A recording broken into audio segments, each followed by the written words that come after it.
Es muy bueno, hermoso, edificante adorar al Señor.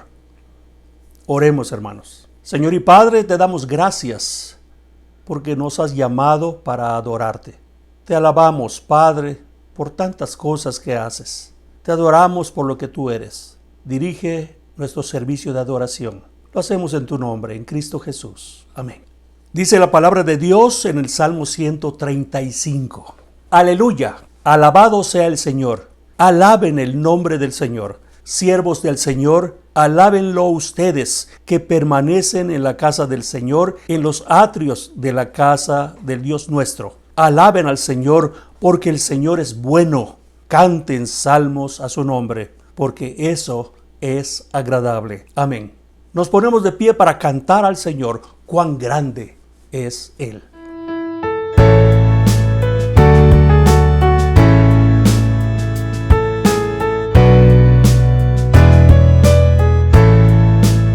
Señor mi Dios, al contemplar los cielos, el firmamento y las estrellas mil, al oír tu voz en los potentes truenos y ver brillar el sol en su cenit, mi corazón entona la canción.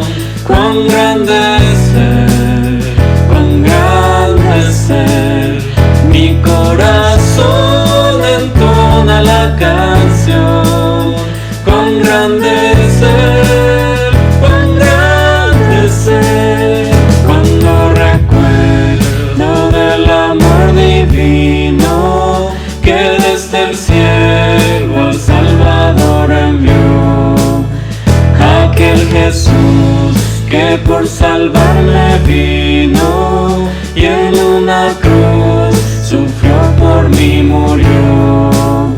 Mi corazón entona la canción. Cuán grande es Él, cuán grande es Él. Mi corazón entona la canción. Cuán grande es Él, cuán grande es Él. Cuando el Señor me llame a su presencia, al dulce hogar, al cielo de esplendor, le adoraré cantando la grandeza de su poder y su infinito amor. Mi corazón entona la canción. Cuán grande es Él, cuán grande es Él. Mi corazón entona la canción. Cuán grande es Él, cuán grande es Él. Cuán grande es Él. Nos muestra en su palabra, nos muestra en su creación, en la persona de Jesucristo. Juan escribió en 1 de Juan 1, este es el mensaje que hemos oído de Él y que les anunciamos. Dios es luz y en Él no hay ninguna oscuridad. Si afirmamos que tenemos comunión con Él, pero vivimos en la oscuridad, mentimos y no ponemos en práctica la verdad. Pero si vivimos en la luz, así como Él está en la luz, tenemos comunión unos con otros, y la sangre de su Hijo Jesucristo nos limpia de todo pecado. Si afirmamos que no tenemos pecado, nos engañamos a nosotros mismos y no tenemos la verdad. Presten atención a esto. Si confesamos nuestros pecados, Dios, que es fiel y justo, nos los perdonará y nos limpiará de toda maldad. Amén. Cada quien haga su oración personal de confesión.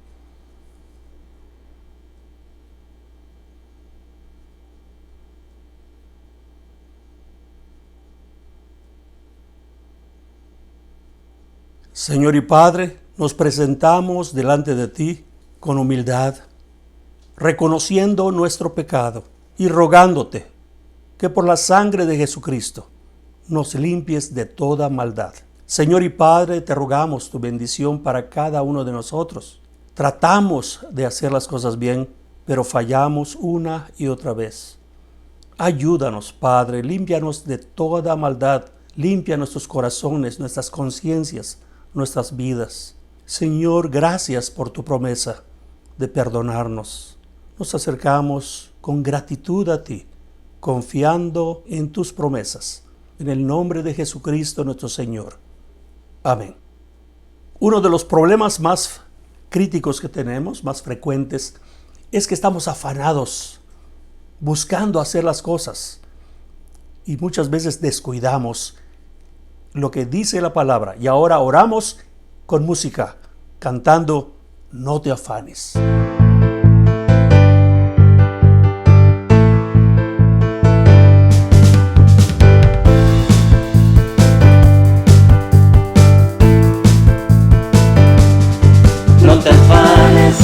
No te afanes por la vida, no te afanes por vestido, por comida, no te afanes, no te afanes, no te afanes por la vida, no te afanes por vestido, por comida, no te afanes. Mira las aves del cielo, Dios las cuida, no te afanes. Mira los lirios del campo, Dios los viste, no te afanes. Más importante eres tú. Busca primero el reino de Dios y lo demás se te añadirá. No te afanes, no te afanes, no te afanes por la vida, no te afanes por vestido, por comida, no te afanes, no te afanes, no te afanes por la vida, no te afanes por vestido, por comida, no te afanes. Mira las aves del cielo, Dios las cuida, no te afanes. Mira los lirios del campo, Dios los viste, no te afanes. Más importante eres tú. Busca primero el reino de Dios y lo demás se te añadirá. No te afanes.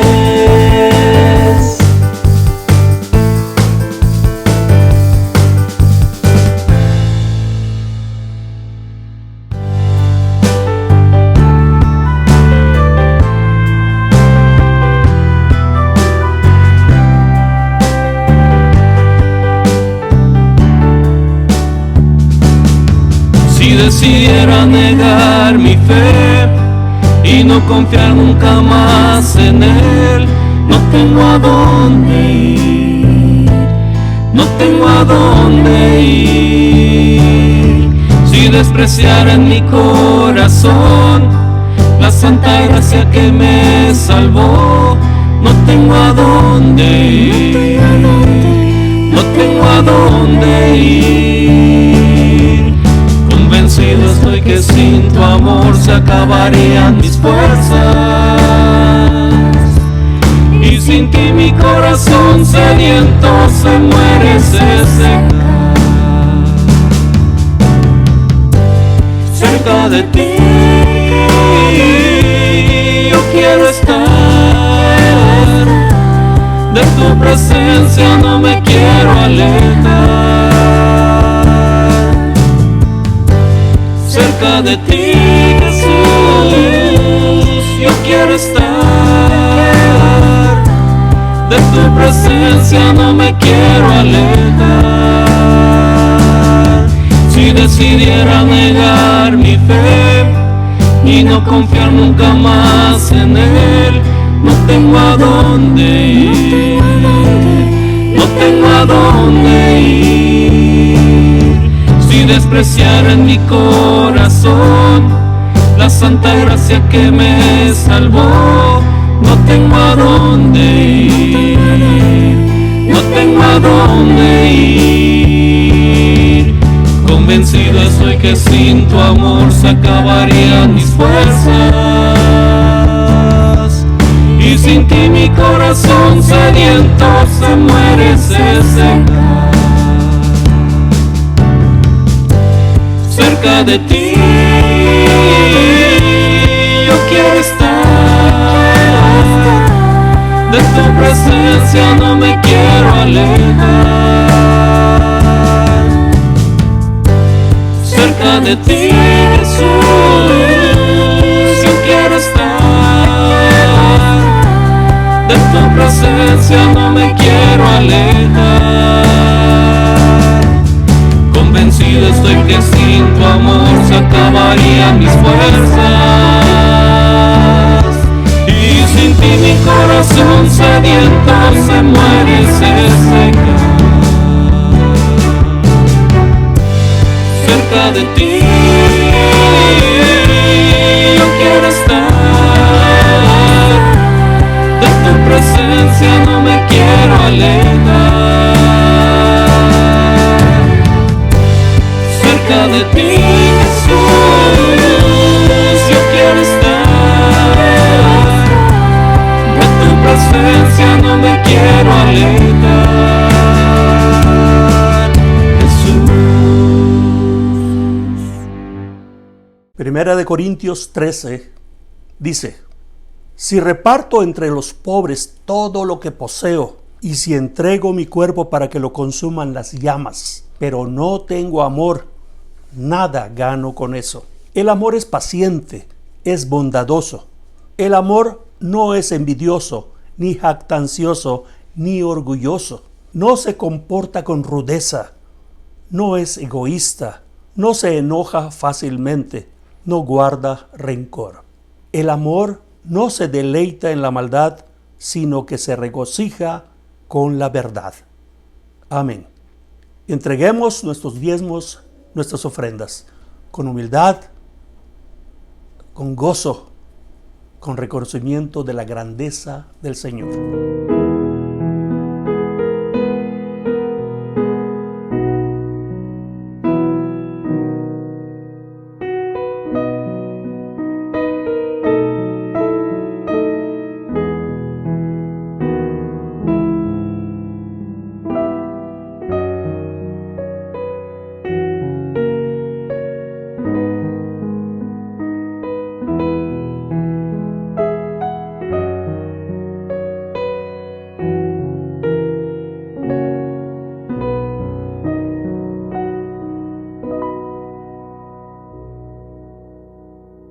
Oremos consagrando estas ofrendas, estos diezmos. Señor y Padre, te damos gracias porque nos permites participar. Con lo mucho que tú nos has dado, has ordenado una porción, la 10ª parte, para que nosotros te demos. Gracias porque nos permites participar. Gracias porque nos das con abundancia. Y nosotros además traemos nuestras ofrendas, añadiendo, Señor, con gratitud, con gozo, con paz en nuestros corazones, reconociendo tu bondad para nosotros y nuestras familias. Te rogamos que estos diezmos sean usados conforme a tu santa voluntad. Te lo rogamos, Padre, en el precioso nombre de Jesús. Amén. Amados hermanos, preparemos nuestros lápices, plumas, para seguir con interés, con atención, con deseos de obediencia. El estudio de hoy: Jesús alimenta a 4,000, a cargo del presbítero Moisés Zapata Ruiz.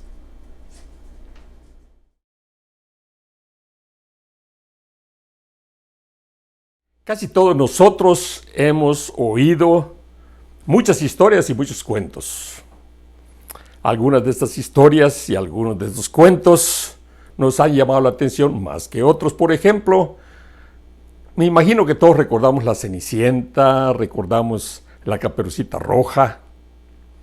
Y si nos preguntan acerca de las historias de Jesús, pues lo más probable es que recordemos al samaritano, al hijo pródigo, a la oveja perdida. Pero quizá no recordemos inmediatamente la multiplicación de los panes y los peces. Supongo que algo así le sucedió a los discípulos de Cristo Jesús. Hoy estudiaremos esa ocasión y tal pareciera que los discípulos habían borrado de su mente la ocasión en que Jesús alimentó a 5,000 personas. Quizá había pasado un año, quizá por eso lo olvidaron. Les aseguro que nosotros viviríamos más felices si pudiéramos recordar de manera constante las bendiciones que Dios nos da. Pero pasemos a la historia de hoy. Oremos un momento y después leamos la Escritura. Padre Santo, estamos delante de ti y con gozo vamos a estudiar un momentito tu palabra. Te rogamos que no solamente la escuchemos y que no solamente nos fijemos de los datos numéricos, pero que nos fijemos del carácter de Cristo Jesús. Y que al pensar en Cristo Jesús pensemos en nosotros. Que no pensemos en los demás, pero en nosotros, ¿cómo somos? ¿Qué necesitamos rogarte para que nuestro carácter cambie al carácter que tú quieres que tengamos? Gracias, Señor, que la gloria sea para ti en nombre de Cristo Jesús. Amén. Dice la palabra en Marcos 8, de 1 al 10. En aquellos días se reunió de nuevo mucha gente. Como no tenía nada que comer, Jesús llamó a sus discípulos y les dijo: siento compasión de esta gente porque ya llevan 3 días conmigo y no tienen nada que comer. Si los despido a sus casas sin haber comido, se van a desmayar por el camino porque algunos de ellos han venido de lejos. Los discípulos objetaron: ¿dónde se va a conseguir suficiente pan en este lugar despoblado para darles de comer? ¿Cuántos panes tienen?, les preguntó Jesús. 7. Entonces mandó que la gente se sentara en el suelo. Tomando los 7 panes, dio gracias, los partió y se los fue dando a los discípulos para que los repartieran a la gente, y así lo hicieron. Tenían además unos cuantos pescaditos. Dio gracias por ellos también y les dijo a los discípulos que los repartieran. La gente comió hasta quedar satisfecha. Después los discípulos recogieron 7 cestas llenas de pedazos que sobraron. Los que comieron eran unos 4,000. Tan pronto como los despidió, Jesús se embarcó con sus discípulos y se fue a la región de Dalmanuta. Parece que el lugar es la orilla oriental del lago de Genesaret. Es un lugar más bien desértico, diferente a la orilla opuesta, donde todo es verdor. Si mal no recuerdo, cuando Cristo Jesús alimentó a los 5,000 en la orilla opuesta, hizo que la gente se sentara sobre la hierba verde, en grupos de 100 y 50. Ahora, el relato solamente indica que hizo que se sentaran. No hay mención de hierba verde, puesto que la zona de Decápolis es un desierto. Jesús ya había empezado la instrucción pesada de sus 12 primeros discípulos. ¿Lo recuerdan? Simón, el que después fue llamado Pedro, Jacobo, Juan, Andrés, Felipe, Bartolomé, Mateo, Tomás, Alfeo, Tadeo, Simón Cananista y Judas Iscariote. Ya eran un grupo que siempre andaban juntos, algo que ahora sería muy difícil de hacer. Poco antes de la alimentación de estos 4,000, Cristo Jesús había sanado a un sordo y tartamudo. Está en el capítulo 7. Lo más probable, aunque no se menciona en nuestro texto de hoy, es que ahora también haya sanado a unos cuantos. Tan magnética era la personalidad de Cristo Jesús, que las multitudes le seguían en ocasiones por más de un día. Ahora ya habían estado escuchando por 3 días las enseñanzas de Cristo Jesús. 3 días. Y nosotros no aguantamos ni siquiera una horita. Nuestro pasaje de hoy comienza: en aquellos días se reunió de nuevo mucha gente. Como ya apuntamos anteriormente, la personalidad de Jesús atraía a mucha gente y no cabe duda que sus enseñanzas tan llenas de sabiduría, tan vigorizantes, eran bien recibidas y más que bien recibidas. El versículo 9 nos dice que eran unos 4,000 personas que habían seguido a Jesús para escuchar sus enseñanzas. Ahora bien, ya no estaban en territorio judío, como en Marcos 6. Ahora es territorio gentil. Lo más probable es que algunos judíos hubieran seguido a Jesús, pero creo que podemos suponer, junto con otros comentaristas, que por lo menos un 50% de los seguidores eran gentiles de la región, no judíos. En esa época, los viajeros acostumbraban llevar su propia comida para el viaje. No había McDonald's, no había Whataburgers, no había Taco Bells. Para comprar comida rápida no había ninguno de esos lugares. Cuando sintieran hambre, ellos tenían que usar sus provisiones. Tampoco, por supuesto, había Walmart o Albertsons para comprar algo para cocinar. Si el viaje iba a ser suficientemente largo, llevaban consigo sus alimentos. Recuerdo cuando era pequeño y viajaba con mi papá a diferentes pueblos de Yucatán. Parte de nuestro equipaje era nuestra hamaca yucateca y nuestro pozole de maíz. Así, me atrevo a imaginar que esta gente que siguió a Cristo Jesús llevó suficiente comida para un par de días, pero habían estado muy emocionados, el tiempo voló, 3 días pasaron y la comida se acabó en medio de un desierto. Nada por acá, nada por allá. Y acá es cuando el maestro entra en acción.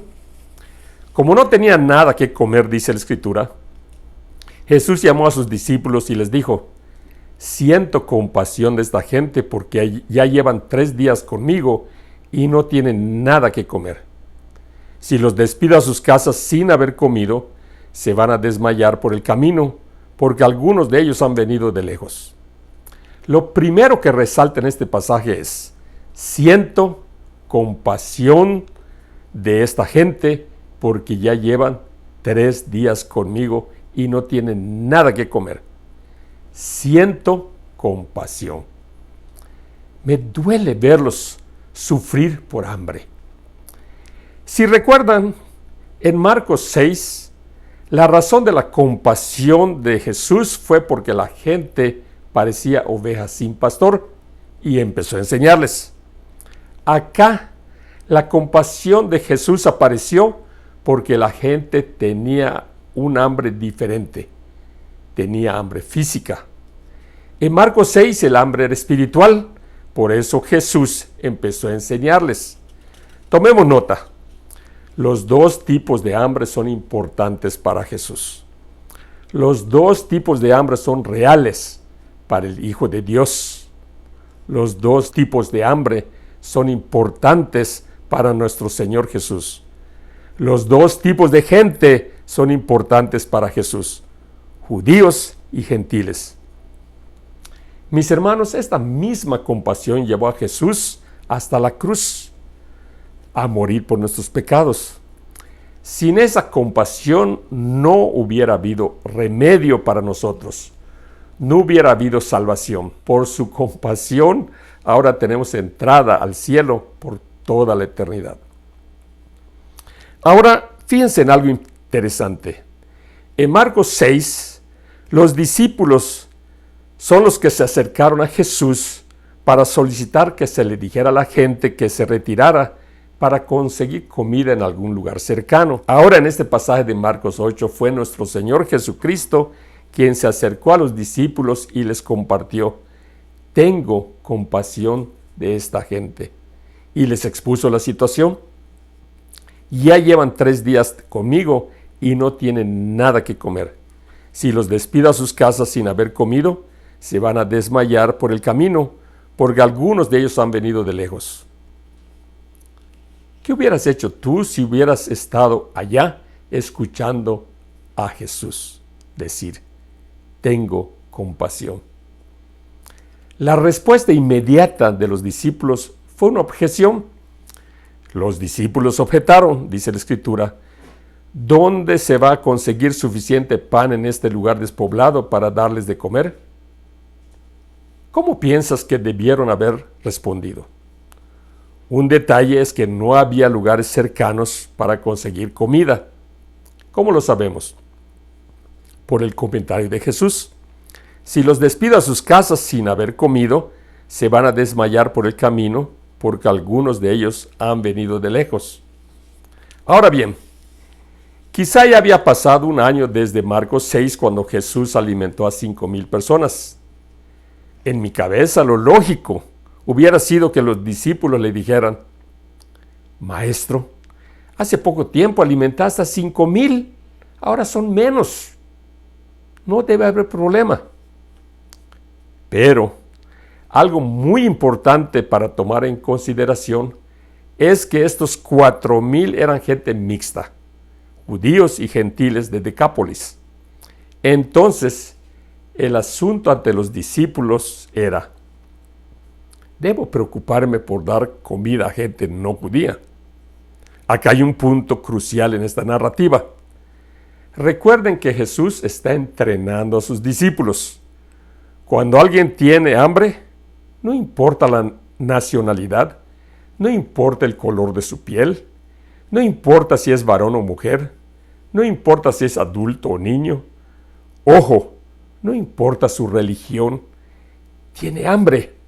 Es una persona en necesidad. Es una imagen de Dios en necesidad. Y acá es donde viene la orden de Jesús, pero antes de ella una pregunta directa a los discípulos. ¿Cuántos panes tienen?, les preguntó Jesús. 7, respondieron ellos. Entonces mandó que la gente se sentara en el suelo. Jesús ya sabía que la gente ya no tenía nada para comer, así que la pregunta fue directa a los discípulos: ¿cuántos panes tienen? Ahora, la pelota ya está en la cancha de los discípulos. ¿Cuántos panes tienen? La respuesta nos hace esperar. Los discípulos tienen un total de 7 panes.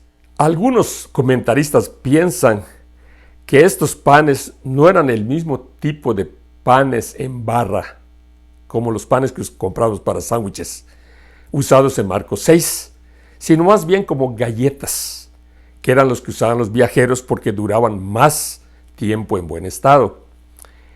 Jesús ordena que se sienten en el suelo. Ojo, no hay mención de hierba verde, como en Marcos 6. Recuerden que estaban en un desierto. Y entonces sucede el milagro. Tomando los 7 panes, Jesús dio gracias, los partió y se los fue dando a los discípulos para que los repartieran a la gente, y así lo hicieron. Tenían además unos cuantos pescaditos. Dio gracias por ellos también y les dijo a los discípulos que los repartieran. La gente comió hasta quedar satisfecha. Después los discípulos recogieron 7 cestas llenas de pedazos que sobraron. Los que comieron eran unos 4,000, nos dice el relato bíblico. Marcos nos relata que Jesús tomó los 7 panes, dio gracias, los partió y los dio a los discípulos para que ellos se los dieran a la gente. Lo mismo hizo con los pescaditos. La gente comió hasta quedar satisfecha. Tremendo. Eran unas 4,000 personas, nos dice Marcos. Si recordamos que en esa época la costumbre era contar solamente a los varones, fácilmente podríamos doblar esa cantidad a 8,000 personas entre varones, mujeres y niños. Aunque considerando solamente 4,000, no hace el milagro menos impresionante. Ahora bien, la gente de Decápolis comió galletas y pescado. Nosotros tenemos un privilegio mayor. Participamos de la Santa Comunión. Participamos de la Cena del Señor, que nos recuerda el sacrificio que Él hizo por nosotros y nos asegura que un día cenaremos con Él en el cielo. ¿Qué aprendemos? Me encantaría que estuviéramos juntos para compartir algo de lo que hemos aprendido. Por lo menos 2 o 3 asuntos importantes. La primera cosa. Cristo Jesús siente compasión ante nuestras necesidades.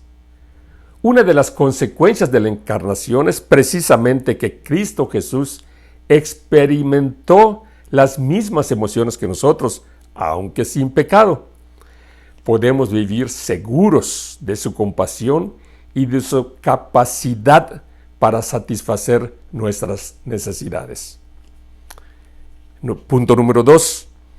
Cristo quiere que nosotros, al igual que sus discípulos, sintamos compasión ante las necesidades de las personas.